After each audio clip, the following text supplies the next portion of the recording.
하루 10분 디지털 경제 뉴스 디지털투데이 데일리픽입니다. 애플, 구글, 마이크로소프트, 모질라 등 메이저 브라우저 개발 업체들이 표준화에 합의했습니다. 이들 기업들은 웹 표준 단체인 W3C 산하의 확장 기능 관련 표준화 조직인 웹 익스텐션 커뮤니티 그룹을 결성했습니다. 브라우저 확장 기능은 개발과 유지가 만만치 않습니다. 하나 이상의 브라우저를 지원하는 확장 기능의 경우 특히 그렇습니다. 브라우저 버전이 업데이트될 때마다 확장 기능 개발자들도 거기에 맞춰 프로그램을 손봐야 합니다. 앞으로 브라우저 업체들은 웹 익스텐션 커뮤니티 그룹을 통해 브라우저 확장 기능 API와 기능성을 표준화할 방침입니다. 웹 익스텐션 커뮤니티 그룹이 브라우저별로 독립적인 기능이나 API를 배제하는 것은 아닙니다. 각각의 브라우저 업체들은 계속해서 자체 기술과 리뷰, 편집 정책에 기반해 확장 기능 스토어를 독립적으로 운영합니다.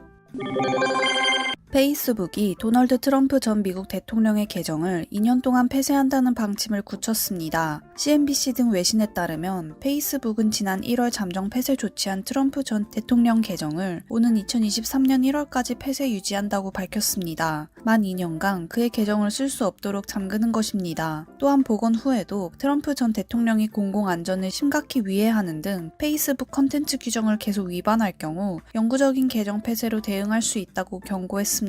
페이스북은 지난 1월 트럼프 전 대통령이 미국 국회의사당 점거 사건을 선동했다는 혐의로 그의 페이스북과 인스타그램 계정을 잠정 폐쇄 조치했습니다. 페이스북의 이번 폐쇄 연장 조치로 트럼프 전 대통령은 적어도 2022년 중간 선거까지 주요 SNS를 활용한 홍보 활동을 벌일 수 없게 됐습니다. 백악관은 환영의 뜻을 밝혔습니다. 젠 사키 백악관 대변인은 이날 브리핑에서 페이스북이 명확한 결정을 내렸다면서 SNS가 거짓과 가짜 뉴스를 퍼뜨린 행위에 대해서 책임을 가지도록 단속한 의무가 있다고 언급했습니다. 아울러 트럼프 전 대통령에 대해서는 그럼에도 불구하고 그는 2년 뒤에도 달라지지 않을 것이라고 논평했습니다.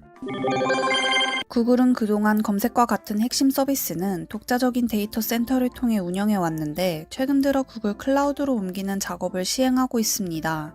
이에 따라 매월 전 세계 20억 명이 쓰는 동영상 플랫폼인 유튜브를 구글 클라우드로 이전합니다. 유튜브에 앞서 구글 생산성 앱 플랫폼인 워크스페이스, 웨이즈 내비게이션 앱, AI 업체인 딥마인드 등이 모두 구글 클라우드 인프라를 끌어다 쓰고 있습니다. 유튜브 등 핵심 서비스를 구글 클라우드로 이전함에 따라 구글의 클라우드 비즈니스 경쟁력이 한층 강화될 것으로 예상됩니다. 시장조사 업체 가트너에 따르면 지난 2019년을 기준으로 구글은 클라우드 인프라 시장에서 5%를 점유했습니다. 반면 아마존 AWS는 45%, 마이크로소프트 애저는 18% 수준이었습니다.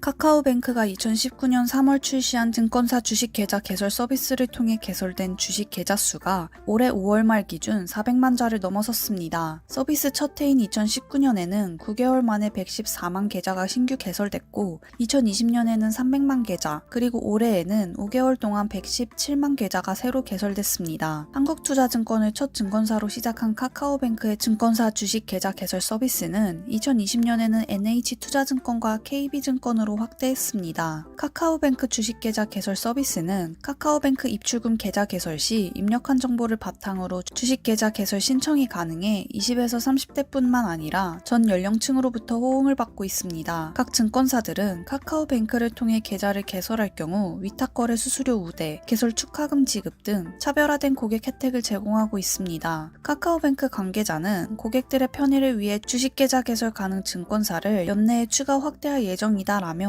고객 중심의 다양한 증권 서비스를 출시해 금융 플랫폼을 더욱 성장할 계획이다라고 밝혔습니다. 중남미 국가인 엘살바도르가 세계 최초로 비트코인을 법정 화폐로 받아들이는 법안을 추진 중이어서 비상한 관심이 쏠리고 있습니다. 외신들에 따르면 나이브 부켈레 엘살바도르 대통령은 의회에 비트코인을 법정 화폐로 채택하는 법안을 제출할 예정이라고 말했습니다. 엘살바도르 정부는 블록체인 기술업체 스트라이크와 제휴를 맺고 비트코인을 사용해 최신 금융 인프라도 구축하기로 했습니다. 스트라이크 설립자인 잭 몰러스는 엘살바도르 정부의 발표는 비트코인 세계에서 획기적 전환점으로 기록될 것이라면서 비트코인이 법정화폐 인플레이션 충격으로부터 개발도상국 경제를 보호할 수 있는 길을 제공한다라고 말했습니다. 엘살바도르는 여전히 현금 위주 경제 구조를 가지고 있습니다. 국민들의 70% 이상이 은행 계좌나 신용카드가 없습니다. 또 엘살바도르 출신 이주 노동자들이 자국에 보내는 국제 송금이 GDP의 20% 이상을 차지하고 있습니다. 현재 법정 화폐 기반 국가 간 송금에서 수수료는 10% 이상 부과되고 있습니다. 금리 상승으로 저축성 보험의 이율도 꾸준히 상승하며 가입자가 늘고 있는 것으로 나타났습니다. 보험연구원 보고서에 따르면 생명보험 계약에서 저축성 보험의 비중은 작년 1월 8.2%에서 올해 3월 13.6%로 눈에 띄게 확대됐습니다. 저축보험과 연금보험 등 저축성 보험은 저금리 시대가 도래하며 판매 비중이 계속 떨어져 장기간 10% 아래에 머물렀습니다. 그러나 작년 7월 10%를 넘었고 올해 3월에는 14% 가까이로 커졌습니다. 이는 국고채 금리 상승에 따라 저축성 보험의 공시 이율이 경쟁 상대인 정기 예금 이자율과 차이가 1%포인트 넘게 벌어진 것이 주요 원인입니다. 국고채 10년물 금리는 작년 7월 연 1.296%에서 올해 4월 연 2.123%로 상승했습니다.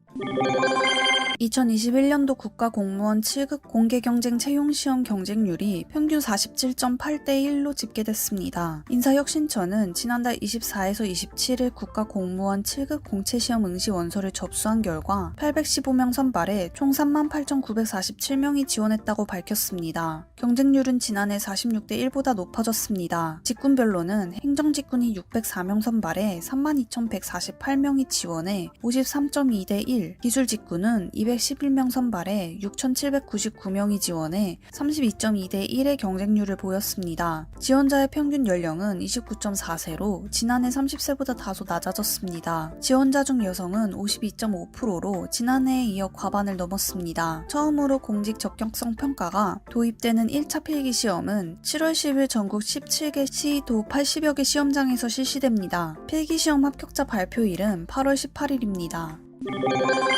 국내 코로나19 확산세가 좀처럼 누그러지지 않는 가운데 일요일 신규 확진자 수는 500명대 중반을 나타냈습니다. 전날인 토요일 744명보다 200명 가까이 줄면서 다시 600명 아래로 내려왔습니다. 확진자 수는 대폭 줄었지만 확산세가 확실하게 꺾였다고 보기는 어렵습니다. 전날 검사 건수 자체가 직전 평일의 절반 이하로 대폭 줄었기 때문입니다. 특히 최근에는 수도권뿐 아니라 대구, 제주 등 일부 지역에서도 연일 두 자릿수의 확진자가 나오고 있어 정부의 방역 대응이 쉽지 않은 상황입니다. 최근 코로나19 유행 상황을 보면 대규모 감염 사례는 없지만 중소규모의 산발적 집단 발병 사례가 이어지면서 하루 확진자 수는 400에서 700명대를 오르내리는 양상입니다.